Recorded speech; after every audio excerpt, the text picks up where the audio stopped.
Well, welcome back. Tonight, 8 days after the bombing, 43 of the wounded remain hospitalized. At least a dozen survivors are recovering from amputations, including a young woman named Adrianne Haslet-Davis. The second explosion destroyed her left foot. Doctors had to amputate her leg about 4 or 5 inches below the knee. Adrianne is a dance instructor, and she says dancing is her life. She can't imagine not being able to dance. I met her in the hospital yesterday. She says she will dance again. She's determined to do that, and she's getting started right away. Tonight, we want to play you more of my interview with Adrianne. It starts with her telling what she and her husband, Air Force Captain Adam Davis, who was also wounded, did to save themselves just after the explosion. I crawled on my elbows to try and get into one of the nearest businesses. I believe it was Forum. I could be wrong on the name. And I looked at a couple of people and looked up and said, "Can you help me? Can you help me?" And I was just covered in blood, and a couple of people were just in a state of shock and just looked at me like, "Oh my gosh," and ran the other direction. I don't believe that they were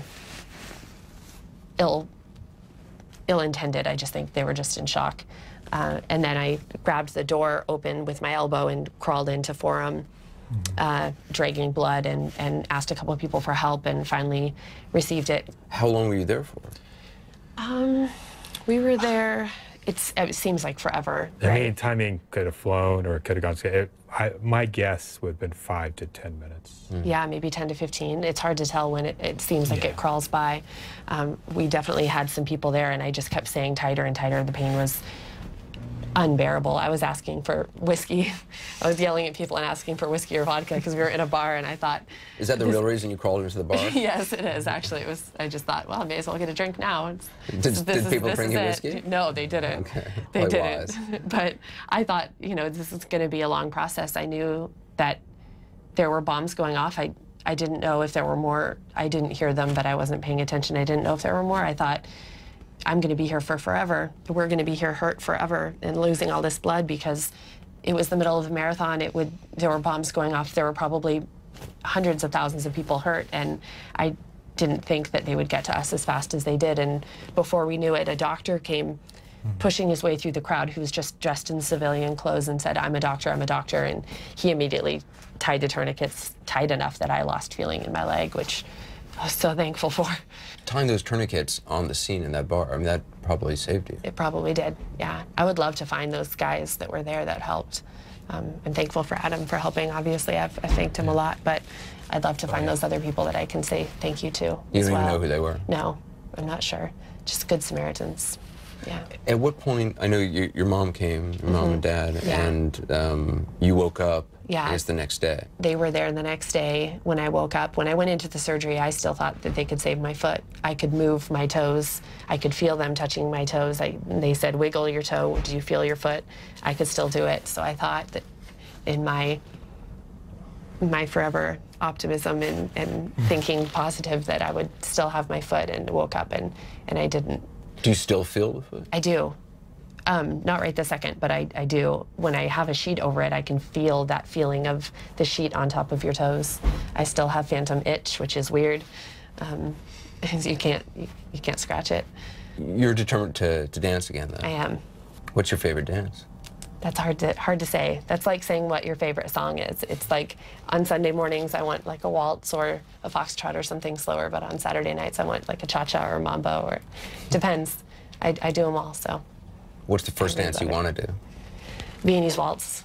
Viennese waltz. Yeah, it's one of the tougher ones, but it's fast and it's beautiful, and it's a wonderful, wonderful dance. How are you coping with this new reality? You know, it's minute by minute. Overall, I'm excited for the challenge. I look at this as someone trying to stop me from realizing my dreams, and I thought that ballroom dancing was something that I was never going to do.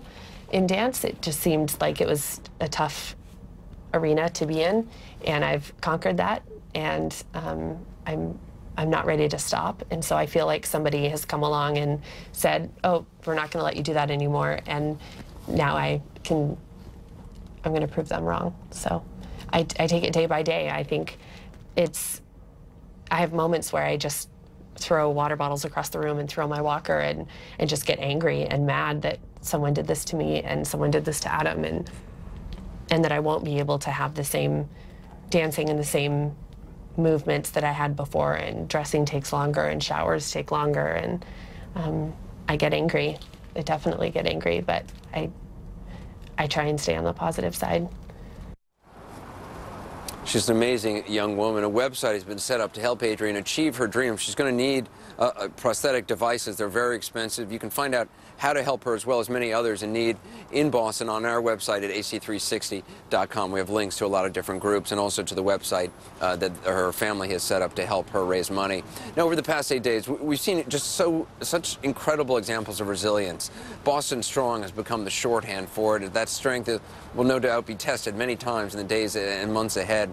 I'm joined by the Reverend Liz Walker of Roxbury Presbyterian Church. As a former longtime anchor at Boston's WBZ TV, she also has deep ties to the city. You know, you see somebody like Adrianne, and she says, you know, just days after this moment, she says she's excited about the challenge of this new phase of her life. She's amazing. Yeah. She's inspirational, and that's the kind of spirit that gets the rest of us. Here's a woman who's been right in the midst of the hell, and she's surviving, and not only surviving, but taking on the challenge. That's extraordinary. She's about to start rehab already, and she's already practicing walking down the halls, as you can see there. But I mean, we've seen this time and again, and you travel in Sudan, you traveled around the world, you reported a lot of stories where you see people at their worst, but you also see people at their best. In the midst of horror and hate, you find compassion and kindness. It's something about the human spirit. I think that's why I left television news and got into spirituality and religion, Anderson, because there's something about the human spirit that ascends, that wants to go up, that wants to reach up. And you see stories like this in the middle of death, where people are living, and in the middle of trauma, where people are striving. I don't know exactly what that is,